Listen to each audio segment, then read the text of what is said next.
तुम्ही कधी हा विचार केलाय का की आयुष्यभर चांगले वागून तुमच्याच वाट्याला दुःख का? आणि जे लोक उघडपणे वाईट वागतात, पाप करतात, ते मजेत, आनंदात, सुखात का आयुष्य जगतात? देवाची ही न्याय व्यवस्था नक्की कशी काम करते? जर तुमच्याही मनात हा प्रश्न असेल तर आज उत्तर साक्षात अक्कलकोटचे स्वामी समर्थ महाराज देणार आहेत. मित्रांनो, ही कथा आज मी तुम्हाला सांगणार आहे. कर्माचा सिद्धांत आणि स्वामींची लीला मांडणे सोपे नाही, पण तुमच्यापर्यंत हे ज्ञान पोहोचवणे हा छोटासा प्रयत्न. तुमचा एक साधा लाईक माझ्यासाठी मोलाचा ठरेल. त्यासाठी व्हिडिओला लाईक करा, चॅनलला सबस्क्राईब करा आणि कमेंटमध्ये श्री स्वामी समर्थ लिहायला विसरू नका. एका लहानशा गावात माधव नावाचा एक अत्यंत सात्विक, सरळ मार्गी माणूस राहत होता. माधवचे आयुष्य म्हणजे जणू संतांनी सांगितलेल्या नियमांचे तंतोतंत पालन. सकाळी ब्रह्ममुहूर्तावर उठणे, स्नान करून देवाची पूजा अर्चा करणे आणि त्यानंतरच पाण्याचा घोट घेणे, अन्न घेणे हा त्याचा नित्यनेम. माधवचा कापडाचा छोटासा व्यवसाय होता. दुकानात आलेल्या गिऱ्हाईकाला कधीही फसवणे नाही, वजनात कधीही माप मारणे नाही, नफ्यातील काही हिस्सा गरिबांना दान करणे हे त्याचे तत्व होते. गावातले लोक म्हणायचे, अहो माधवराव म्हणजे कलियुगातील धर्माचा अवतारच जणू. माधवच्या मनात कोणाबद्दलही द्वेष नव्हता. त्याच्या संसारात पत्नी आणि एकुलता एक मुलगा असे छोटेसे सुखी समाधानी कुटुंब होते.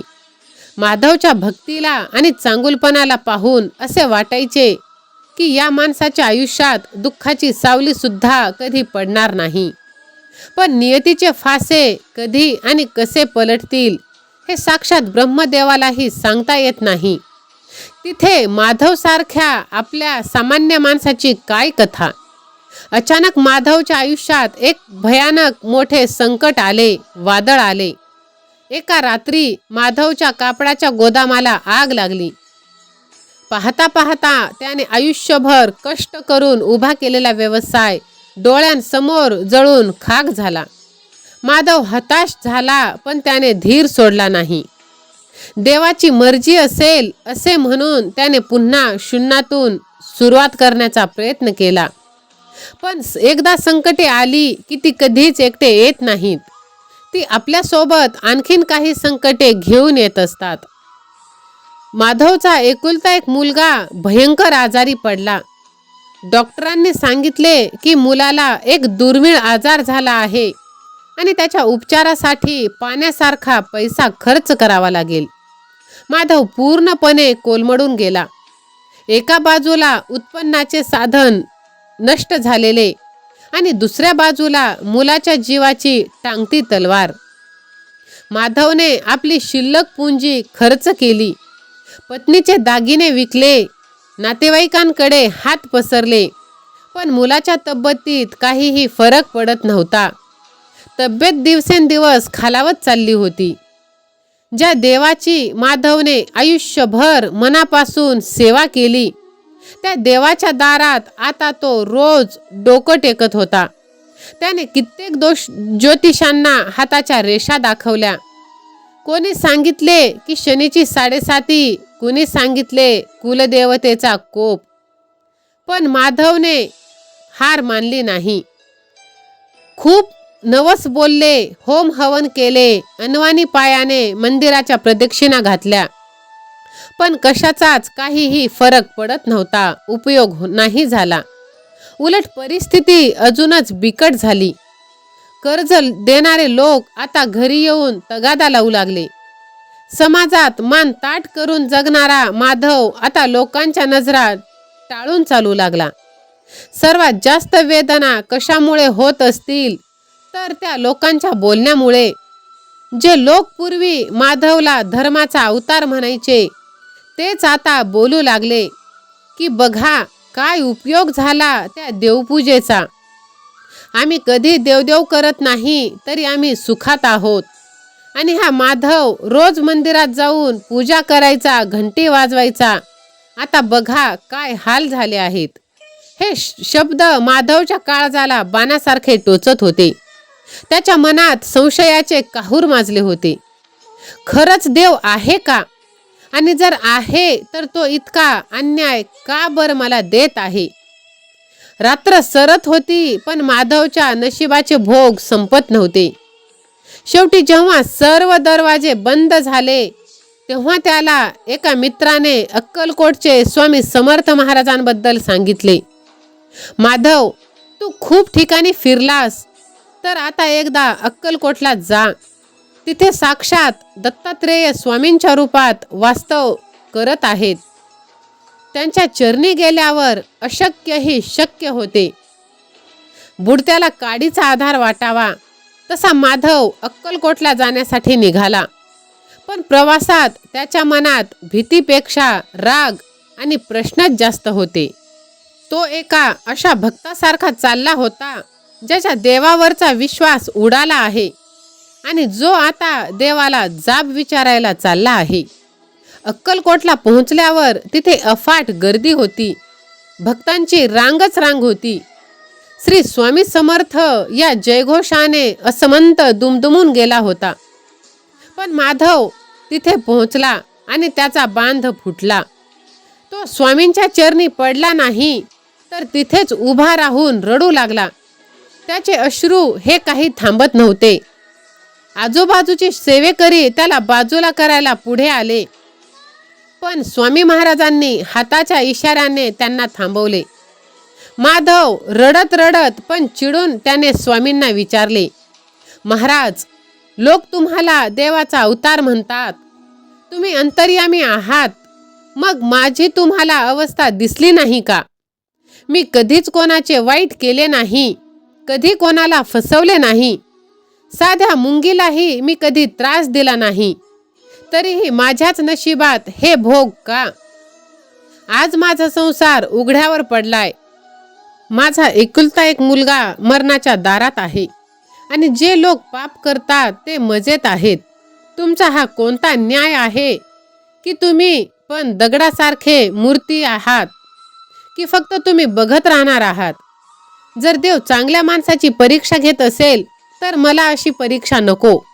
मला सांगा, माझा काय गुन्हा? माधवचा आवाज अक्कलकोटच्या त्या दरबारात घुमला. वातावरण एकदम शांत झाले. प्रत्येकाच्या मनात हेच प्रश्न होते, पण विचारण्याचे धाडस कोणाकडेच नव्हते. आज माधवने सर्वांच्या वतीने तो प्रश्न विचारला होता. स्वामी महाराज शांत बसले. त्यांचे विशाल नेत्र माधववर फिरले. माधवचा आक्रोश ऐकून स्वामी विचलित झाले नाहीत, तर उलट त्यांच्या चेहऱ्यावर एक गंभीर भाव उमटला. स्वामींचा आवाज कडाडला, जणू आकाशातून वीज कडाडावी. अरे मूर्खा, गप्प बस. स्वामींच्या आवाजातील ते जे दंभ होता त्याने सर्वजण एकदम शांत बसले. स्वामी पुढे बोलू लागले, तुला वाटते की आज जे पेरले आहेस त्याचे फळ तुला आजच मिळावे? अरे निसर्गाचा नियम बघ. जेव्हा शेतकरी बी पेरतो तेव्हा लगेच दुसऱ्या दिवशी झाड उगवून त्याला फळ येतं का? नाही ना, त्याला वेळ द्यावा लागतो. तसेच कर्माचे सुद्धा आहे. तू या जन्मात चांगला वागला आहेस, हा सत्य आहे, पण तुझा हिशोब फक्त या एका जन्माचा नाही. माधव विस्तारलेल्या डोळ्यांनी स्वामी महाराजांकडे बघत होता. स्वामींनी त्याला जवळ बोलावले. त्याला वाटले, तुझ्यावर अन्याय होतो असं तुला वाटत आहे. हे ब्रह्मांड न्याय, धैर्य आणि संतुलनाच्या सिद्धांतांवर चालत असते. इथे उशीर होतो, पण अंधार कधीच होत नाही. तू म्हणतोस तू कोणाचे वाईट केले नाहीस. बरोबर आहे, पण या जन्मात तू पुण्य केले आहेस. पण आत्म्याचा प्रवास अनंत आहे. तुझ्या मागच्या जन्माच्या कर्माचे गाठोडे तू अजूनही पाठीवर घेऊन फिरत आहेस. आज जे दुःख तुझ्या वाट्याला आले आहे ती देवाची शिक्षा नाही, तर तो तुझ्या जुन्या कर्माचा हिशोब आहे जो आता चुकता होत आहे. जर आज हे भोग भोगलेच नाहीस तर ते व्याजासकट पुढच्या जन्मात तुला भोगावे लागतील. तुला काय हवे आहे, मुक्ती की कर्ज? स्वामींचे शब्द माधवच्या बुद्धीला पटत होते, पण त्याचे मन अजूनही शांत नव्हते. त्याच्या मनातील वेदना अजूनही हळहळत होती. पण महाराज, एवढी कठोर शिक्षा? माझा मुलगा माधवच्या घशातून शब्द फुटला नाही. स्वामींनी त्याच्याकडे पाहिले. आता त्यांच्या नजरेत राग नव्हता. तिथे फक्त आणि फक्त करुणा होती, अथांग सागरासारखी खोल. स्वामींनी आपला उजवा हात हळूच वर उचलून त्याच्या डोक्यावर ठेवला. तो स्पर्श काही सामान्य नव्हता. ज्या क्षणी स्वामींचा हात माधवच्या मस्तकाला लागला, त्या क्षणी माधवच्या शरीरातून एक विजेची लहर सळसळत अशी गेली. वर्षानुवर्षे साचलेला राग, हताशपणा आणि दुःखाचा तो डोंगर त्या जणू एकाच स्पर्शाने वितळून गेला. माधवच्या डोळ्यातून आता रागाचे नाही तर पश्चातापाचे आणि भक्तीचे अश्रू वाहू लागले. त्याला आतून काहीतरी सांगत होते की समोर बसलेली ही व्यक्ती किंवा साधू नाही, तर हेच त्याचे खरे आईवडील आहे. स्वामींच्या स्पर्शाने त्याला एक अभूतपूर्व शांतता मिळाली. जसे एखाद्या लहान बाळाला रडत रडत आईच्या कुशीत ते बाळ शिरते आणि त्याला सुरक्षित वाटते, तसेच माधवला वाटले. त्याचा अहंकार पूर्ण गळून पडला. मी चांगला आहे व त्याचा गर्व त्या चरणांवर विरघळून गेला. त्याला त्याची जाणीव झाली की हे दुःख त्याला तोडण्यासाठी नाही, तर त्याला घडवण्यासाठी आले आहे. सोन्याला जसे आगीत टाकून सुलाखून निघावे लागते, तेव्हाच त्याला चकाकी येते, तसेच देवाने त्याला त्या संकटाच्या भट्टीत टाकले आहे, त्याला शुद्ध करण्यासाठी. माधवने थरथरत्या हाताने स्वामींचे चरण पकडले आणि आपले कपाळ स्वामींच्या पायावर टेकवले आणि तो ओक्साबोक्शी रडू लागला. पण या रडण्यात आता तक्रार नव्हती, यात फक्त शरणागती होती. स्वामी आई, मला माफ करा, पण मी अज्ञानी आहे. मला माझ्या कर्माचे गणित समजत नाही. आता मला एवढेच समजते की तुम्ही माझ्या पाठीशी आहात. तुम्ही जे कराल ते माझ्या भल्यासाठीच. हे दुःख सहन करण्याची शक्ती मला द्या. माधवचा कंठ दाटून आला होता. त्याचा हुंकार संपूर्णपणे दरबाराला हलवून गेला. स्वामींनी त्याच्या पाठीवरून हात फिरवला. त्यांचा स्वर आता अतिशय मृदू पण गंभीर झाला होता. भिवू नकोस, मी तुझ्या पाठीशी आहे. स्वामींनी माधवला उठवले. माधवचे डोळे पुसले. आता माधव शांत झाला होता, पण प्रश्न अजूनही संपला नव्हता. त्याच्या संकटाचे निवारण व्हायचे होते. स्वामींनी त्याला आदेश दिला, माधव, आता रडणे बंद कर. तुझ्या कर्माचे भोग तर तुला भोगावेच लागेल, पण भगवंताची भक्ती त्या भोगाची तीव्रता कमी करू शकते. जर तुला यातून मार्ग काढायचा असेल तर तुला एक सेवा करावी लागेल. तुम्ही सांगाल ते करायला मी तयार आहे स्वामी माऊली, अगदी जीव द्यायला सुद्धा. स्वामी हसले. जीव द्यायचा नाही तर जीव लावून सेवा करायची आहे. आता तू घरी जा आणि श्री गुरुचरित्र ग्रंथाचे पारायण सुरू कर. 7 दिवसांचे हे पारायण असेल. अतिशय निर्मळ मनाने आणि शुद्ध भावनेने तुला हे करावे लागेल. पण स्वामींनी लगेच त्याला सावध केले. त्यांचा चेहरा पुन्हा गंभीर झाला. पण माधवा, एक गोष्ट लक्षात ठेव. माझा जेव्हा भक्त मोठा संकल्प करतो तेव्हा त्याची परीक्षा ही मोठी असते. या 7 दिवसात तुझ्यावर अशी संकटे येतील, तुझे मन विचलित करण्याचे असे प्रयत्न होतील की तुला वाटेल हे पारायण सोडणे बंद करावे, वाचणे बंद करावे. खूप मोठी मोठी विघ्ने तुला येतील. माया तुला अडवेल. तुझा विश्वास डगमगून जाईल.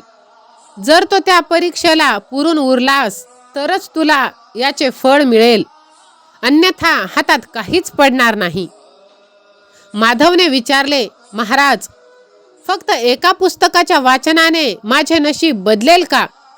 ज्या डॉक्टरांनी हात टेकवले, जे ज्योतिष हरले, ते का मी हा पारायणाने सत्य चमत्कार होईल का? स्वामींनी कोणतेही उत्तर दिले नाही. ते फक्त त्यांनी स्मित हास्य केले. त्यांनी माधवाला जाण्याचा इशारा केला. त्या हास्यामध्ये हजारो शब्दांचे उत्तर होते, जे माधवला त्यावेळी समजले नाही. स्वामींचे शब्द कानात साठवून माधव अक्कलकोटहून निघाला. त्याला माहीत नव्हतं की पुढचे 7 दिवस त्याच्या आयुष्यातील सर्वात कठीण आणि सर्वात चमत्कारिक दिवस असणार आहेत. स्वामींनी सांगितलेली ती परीक्षा नक्की काय असणार होती? माधवच्या आयुष्यात नेमके कोणते विघ्न येणार होते? आणि खरंच गुरुचरित्राच्या पारायणाने मृत्यूच्या दारात असलेल्या त्याच्या मुलाचा जीव वाचणार होता का? या प्रश्नांची उत्तरे आणि गुरुचरित्राचा तो अंगावर आणणारा काटा चमत्कार पाहण्यासाठी आपल्याला पुढचा भाग पाहावा लागेल. त्यासाठी तुम्ही लगेच चॅनलला सबस्क्राईब करा, व्हिडिओला लाईक करा आणि ह्या व्हिडिओला तुम्ही हाईप करा. स्वामी भक्तांनो, तुमचा एक लाईक, एक सबस्क्राईब, एक शेअर मला अजून मोटिवेट करत असतो. असेच स्वामी महाराजांचे प्रेरणादायी व्हिडिओ बनवण्यासाठी. आणि प्रत्येक स्वामी भक्ताचं एक कर्तव्य आहे की स्वामी भक्ती जास्तीत जास्त लोकांकडे पोहोचवण्यासाठी. तर क्षणाचाही विलंब न करता हा व्हिडिओ तुम्ही आपल्या प्रियजनांना शेअर करा. स्वामी माऊली तुमच्या सर्व चांगल्या इच्छा पूर्ण करोत, हीच स्वामींचरणी मनापासून प्रार्थना. श्री स्वामी समर्थ. जय जय स्वामी समर्थ. धन्यवाद.